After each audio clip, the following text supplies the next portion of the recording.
अब हम पढ़ रहे हैं रिडक्शन पोटेंशियल सीरीज। एक चार्ट दिया होता है जो मैंने अभी आपके सामने शेयर भी किया है। ये एनसीईआरटी का चार्ट है।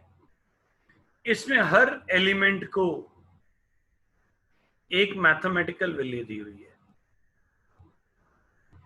और ये डिक्रीजिंग ऑर्डर में वैल्यूज लिखी हुई हैं।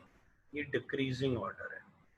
आप ध्यान से देखिए, प्लस 2.87 प्लस 1.81 प्लस 1.78, ये कम होता जा रहा है। ये जीरो आ गया। जीरो जो है वो शी को रिप्रेजेंट कर रहा है, स्टैंडर्ड हाइड्रोजन इलेक्ट्रोड, जिसकी हमने वैल्यू जीरो अज्यूम कर ली थी। ऐसे ये वैल्यूज कम होती जा रही हैं। देखिए, तो ये कम होती जा रही है। तो इस चार्ट को बोलते हैं रिडक्शन पोटेंशियल सीरीज। इसको बोलते हैं reduction potential series. Write down a definition please. If all the elements, मैं रिडक्शन पोटेंशियल सीरीज की डेफिनेशन लिखवा रहा हूं। If all the elements are arranged in decreasing order, in decreasing order of their reduction potential, decreasing order of their reduction potential, that series is called reduction potential series, reduction potential series, or electrochemical series, electrochemical series. This is also known as electrochemical series. अब इसमें कुछ चीजें note करने वाली हैं। पहली चीज note, मान लीजिए दो एलिमेंट आ जाते हैं। मैं कहता हूं मुझे एयू और कोबाल्ट को कंपेयर करना है। इधर ध्यान से देखिए, ये कोबाल्ट है और ये एयू है। वो कहता है, दोनों की वैल्यूज भी हम लिख लेते हैं। एयू की वैल्यू उन्होंने दी हुई है 1.4 और कोबाल्ट की वैल्यू दी हुई है 1.81। ये वोल्ट होती है, वी होता है वैसे। जिसकी वैल्यू बड़ी होती है उसकी रिडक्शन होती है। That means cobalt will be reduced and AU की वैल्यू छोटी है, इट विल गेट ऑक्सीडाइज्ड। इसकी ऑक्सीडेशन होगी। बड़ी वैल्यू की रिडक्शन, छोटी वैल्यू की ऑक्सीडेशन। याद रखेंगे, जो वैल्यू बड़ी होगी, मैक्सिमम बड़ी वैल्यू की रिडक्शन होगी, मिनिमम वैल्यू की, छोटी वैल्यू की ऑक्सीडेशन होगी। और जिसकी रिडक्शन होती है, हमने पिछले लेक्चर्स में भी पढ़ा था, जिसकी रिडक्शन होती है वो ऑक्सीडाइजिंग एजेंट होता है। उसको हम ऑक्सीडाइजिंग एजेंट बोलते हैं। उसको हम, उसकी ऑक्सीडाइजिंग पावर भी ज्यादा होती है और उसका ऑक्सीडाइजिंग कैरेक्टर भी ज्यादा होता है। तो इसका मतलब कोबाल्ट की जो वैल्यू है, वो कोबाल्ट की जो वैल्यू है बड़ी है।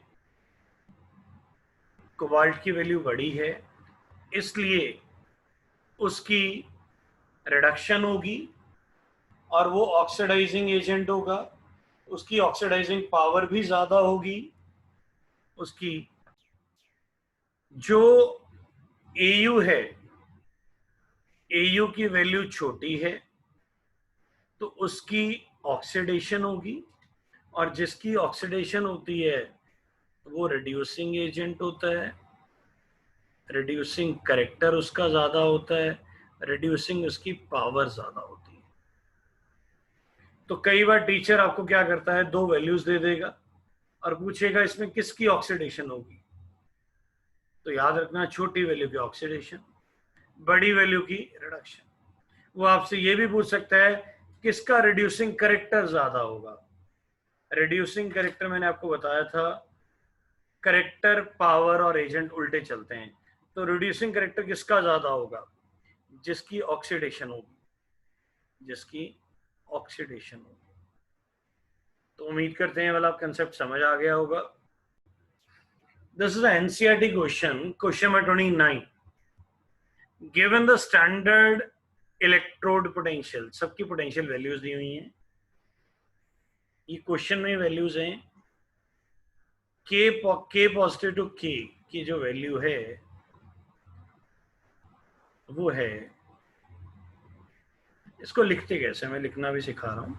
वैसे जनरली ऐसा लिखा जाता है, ई नॉट ऑफ के पॉजिटिव टू के,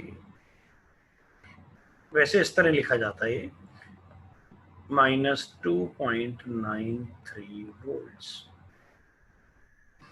E naught of AG positive to AG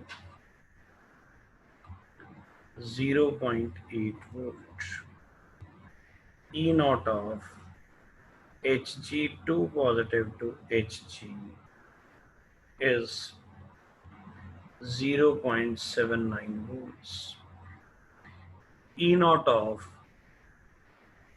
Mg2 positive to Mg, ये हमने सारी वैल्यूज लिख दी। और क्वेश्चन में हमसे मांगा जा रहा है increasing order of reducing power. हमने पहले ही बताया था रिड्यूसिंग पावर उसकी ज्यादा होगी जिसकी ऑक्सीडेशन होगी, और ऑक्सीडेशन किसकी होती है? जिसकी वैल्यू लेस होती है, वैल्यू लेस होती है। तो सबसे छोटी वैल्यू किसकी है? सबसे छोटी वैल्यू तो जी चेक करिए, दैट लुक्स टू बी कि वो के पॉजिटिव टू के की है सबसे छोटी, और इंक्रीजिंग ऑर्डर में लिखना है। तो इसका मतलब सबसे एंड में कौन लिखा जाएगा? सबसे एंड में के पॉजिटिव टू के आएगा, क्योंकि इसकी वैल्यू सबसे छोटी है तो इसकी ऑक्सीडेशन होगी, और जिसकी ऑक्सीडेशन होगी उसकी रिड्यूसिंग पावर ज्यादा होगी, तो ये इधर आएगा। और इंक्रीजिंग ऑर्डर लिख रहे हैं तो सबसे एंड में लिखा गया। अब इससे छोटी वैल्यू कौन सी है? mg, ये सबसे मैक्सिमम वैल्यू हो गई, नंबर 1 हो गया। नंबर 2, तो ये हमने यहां लिख दिया, E nought of Mg2 positive to Mg। फिर इससे छोटी वैल्यू ये थर्ड हो गई, E nought of chromium 3 positive two chromium. फिर ये फोर्थ वैल्यू हो गई और ये फिफ्थ हो गई, तो E nought of Hg2 positive to Hg and E naught of Ag positive to Hg। तो इस तरह आपने इसको अरेंज कर दिया। तो ये आपका increasing order of reducing power आ गया। तो it is a very simple question but very important question, exam में अक्सर आ जाता है। तो इसको नोट करिए, इसके जो साइंस आएंगे वो रिवर्स आएंगे, क्योंकि सबसे ज्यादा वैल्यू जो है वो के की है, तो मैक्सिमम ऐसे आएगा। Now it is a correct answer. E naught of K positive to K has the maximum reducing power, reducing। तो ये इसको नोट कर लीजिए प्लीज।